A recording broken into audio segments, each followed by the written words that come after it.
नमस्कार। भारत का इतिहास, जब हम इस बारे में सोचते हैं तो क्या ख्याल आता है? राजा महाराजा, बड़े बड़े साम्राज्य? ये कहानी उससे कहीं ज्यादा पुरानी और गहरी है। ये सिर्फ कुछ हजार साल पुरानी सभ्यताओं की कहानी नहीं, बल्कि एक ऐसा सफर है जिसकी जड़ें इंसानियत की बिल्कुल शुरुआत तक जाती हैं।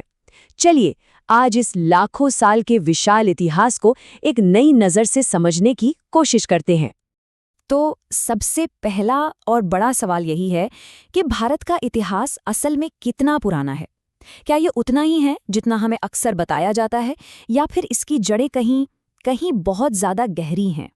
तो इसका जवाब शायद चौंकाने वाला है। हम बात कर रहे हैं करीब करीब 5 लाख साल की। जी हाँ, बिल्कुल सही सुना। नर्मदा घाटी में एक जीवाश्म मिला था जिसे नर्मदा ह्यूमन के नाम से जाना जाता है, और वो इस बात का पुख्ता सबूत है कि भारतीय उपमहाद्वीप में इंसानों की मौजूदगी कम से कम 5 लाख साल पुरानी है। तो चलिए, इतिहास के इस गहरे समंदर में गोता लगाते हैं। देखिए, हमारा इतिहास सिर्फ राजा महाराजाओं और उनके साम्राज्यों की कहानी भर नहीं है। असल में ये कहानी तो उससे लाखों साल पहले ही शुरू हो गई थी। उस जमाने में जब हमारे पुरखे पत्थर के औजारों का इस्तेमाल करते थे और गुफाओं में चित्र बनाकर अपनी जिंदगी के निशान छोड़ रहे थे। और ये सिर्फ एक जीवाश्म की बात नहीं है, हमारे पास सबूतों की एक पूरी की पूरी कड़ी है। जैसे नर्मदा मानव तो है ही, उसके अलावा आज के पाकिस्तान में एक जगह है रिवात। वहां से लगभग 2 लाख साल पुराने पत्थर के हथियार मिले हैं। और हाँ, मध्य प्रदेश के भीमबेटका गुफाओं के बारे में तो सबने सुना ही होगा। वहां जो पेंटिंग्स हैं वो करीब 1 लाख साल पुरानी हैं। जरा सोचिए, ये उस दौर की जिंदगी की एक सीधी झलक हमें देती हैं। इतिहास का ये जो सबसे पुराना दौर है ना, इसे कहते हैं प्रागैतिहासिक काल या प्री हिस्टोरिक पीरियड। अब इस समय का कोई लिखा पढ़ी वाला हिसाब तो है नहीं, मतलब कोई लिखित रिकॉर्ड नहीं है। तो हमें जो भी जानकारी मिलती है वो मिलती है खुदाई से निकली चीज़ों से, जैसे मिट्टी के बर्तन, पुराने औजार और हड्डियाँ। अच्छा, इसके बाद एक और दौर आता है, आद्य ऐतिहासिक काल, यानी प्रोटो हिस्टोरिक पीरियड। अब यहाँ चीजें थोड़ी दिलचस्प हो जाती हैं। इस दौर में हमें लिखित सबूत तो मिलते हैं, जैसे हड़प्पा सभ्यता की मोहरों पर कुछ लिखा हुआ है, पर मुश्किल ये है कि हम उसे आज तक पढ़ ही नहीं पाए हैं। तो एक तरह से कहें तो कहानी हमारे सामने है, पर हम उसे समझ नहीं पा रहे। तो अब पत्थरों के दौर से आगे बढ़ते हैं और उस जमाने में चलते हैं जब इंसानों ने धातु का इस्तेमाल करना सीखा, खासतौर पर कांसा। और यही वो वक्त था जब भारत की जमीन पर पहली महान शहरी सभ्यता ने जन्म लिया। इसी दौर की दो सबसे बड़ी सभ्यताओं को अगर देखें तो उनका फर्क जानना बहुत दिलचस्प है। एक तरफ थी हड़प्पा सभ्यता, जो करीब 3300 ईसा पूर्व में शुरू हुई। ये लोग शहरी थे, इनके शहर एकदम योजना बनाकर बसाए गए थे। दूसरी तरफ करीब 1500 ईसा पूर्व में वैदिक सभ्यता आई। ये लोग घुमंतु थे, इनका जीवन देहाती था। हमें हड़प्पा के बारे में सब कुछ खुदाई से मिली चीजों से पता चलता है, जबकि वैदिक सभ्यता की जानकारी वेदों जैसे ग्रंथों से मिलती है। तो पहले बस्तियां बसीं, फिर शहर बने, और फिर शहरों ने मिलकर राज्यों को जन्म दिया। और फिर आया वो दौर जब छोटे छोटे राज्य मिलकर बड़े बड़े साम्राज्य बन गए। ये वो समय था जब पहली बार पूरे उपमहाद्वीप को एक झंडे के नीचे लाने की कोशिश की गई। इस बड़े बदलाव की शुरुआत हुई 6ठी शताब्दी ईसा पूर्व के आसपास महाजनपदों के साथ। सोचिए, पूरे उत्तर भारत में मगध, काशी और कुरु जैसे 16 बड़े बड़े राज्य और गणराज्य उभरकर सामने आए। और जाहिर है, सत्ता के लिए इनमें आपस में जबरदस्त खींचतान और लड़ाइयां चलती रहती थी।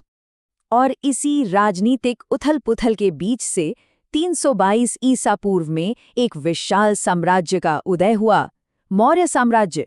इसकी नींव रखी चंद्रगुप्त मौर्य ने, और सम्राट अशोक ने इसे उन ऊंचाइयों पर पहुंचाया जहां ये पहले कभी नहीं था। लेकिन साम्राज्यों का ये सिलसिला यहीं नहीं रुका।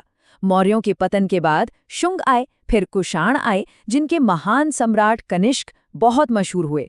और फिर 320 ईस्वी के आसपास आया गुप्त साम्राज्य का दौर, जिसे भारत का क्लासिकल एज भी कहा जाता है।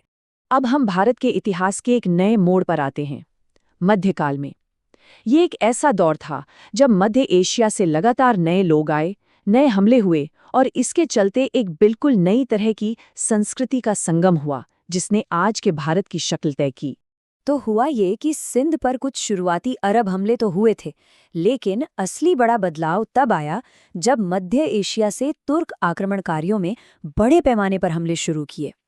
पहले महमूद गजनवी के हमले हुए और फिर 1192 में मोहम्मद गौरी ने पृथ्वीराज चौहान को हराकर दिल्ली में मुस्लिम शासन की नींव डाल दी। और इसके बाद दिल्ली की गद्दी पर लगभग 300 सालों तक दिल्ली सल्तनत का राज रहा। इस लंबे अरसे में एक के बाद एक 5 अलग-अलग वंशों ने यहाँ हुकूमत की। सबसे पहले गुलाम वंश, फिर खिलजी, उसके बाद तुगलक, फिर सैयद और सबसे आखिर में लोधी वंश। यहाँ ये समझना बहुत ज़रूरी है कि भारत की कहानी कभी एक सीधी लाइन में नहीं चली। एक ही समय पर अलग अलग हिस्सों में अलग अलग चीज़ें हो रही थीं। मिसाल के तौर पर जिस समय उत्तर भारत में बाबर 1526 में मुगल साम्राज्य की नींव रख रहा था, उसी वक्त दक्षिण में एक बेहद शक्तिशाली हिंदू साम्राज्य फल फूल रहा था, विजयनगर साम्राज्य।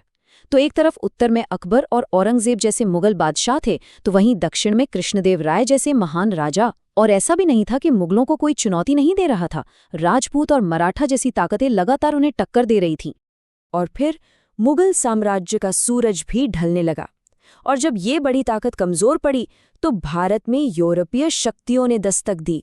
यहीं से देश गुलामी की तरफ बढ़ा और फिर शुरू हुआ आधुनिकीकरण और आज़ादी का एक बहुत लंबा और मुश्किल संघर्ष। सबसे पहले पुर्तगाली आए और फिर उनके पीछे पीछे ब्रिटिश, डच और फ्रांसीसी सब व्यापार करने के बहाने भारत आ पहुंचे।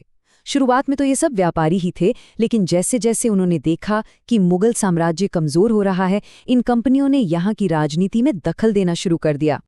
अंग्रेज़ों के बढ़ते दखल और जुल्मों के खिलाफ आखिरकार 1857 में एक ज़बरदस्त विद्रोह भड़क उठा, जिसे हम भारत का पहला स्वतंत्रता संग्राम भी कहते हैं। हालांकि अंग्रेज़ों ने इस विद्रोह को बड़ी बेरहमी से कुचल दिया, लेकिन इसका एक बहुत बड़ा नतीजा ये हुआ कि ईस्ट इंडिया कंपनी का राज खत्म हो गया और भारत पर सीधे ब्रिटिश सरकार का कंट्रोल हो गया। आज़ादी की ये लड़ाई भी किसी एक तरीके से नहीं लड़ी गई, इसमें कई अलग अलग धाराएं थीं। एक तरफ महात्मा गांधी थे जो सविनय अवज्ञा और अहिंसा के रास्ते पर चल रहे थे, तो वहीं दूसरी तरफ भगत सिंह जैसे जोशीले क्रांतिकारी थे जिनका मानना था कि आज़ादी हथियारों से ही मिलेगी। और फिर सुभाष चंद्र बोस भी थे जिन्होंने देश के बाहर जाकर एक सेना बनाई और अंग्रेज़ों से सीधी जंग लड़ी। जैसा कि जवाहरलाल नेहरू ने बहुत खूब कहा था, भारत का इतिहास खुद को खोजने की एक सतत प्रक्रिया है। ये जो लाखों सालों का सफर हमने देखा, ये असल में इसी खोज की कहानी है, एक ऐसी खोज जो आज भी चल रही है। और अंत में बस एक सवाल सोचने के लिए छोड़ जाते हैं, अगर कोई अपने इतिहास को ही नहीं जानेगा तो वो खुद को कैसे पहचानेगा? ये जो सफर है, ये सिर्फ अतीत की घटनाओं को जानना भर नहीं है, ये अपने आज को समझने और आने वाले कल की नींव रखने का एक जरिया भी है।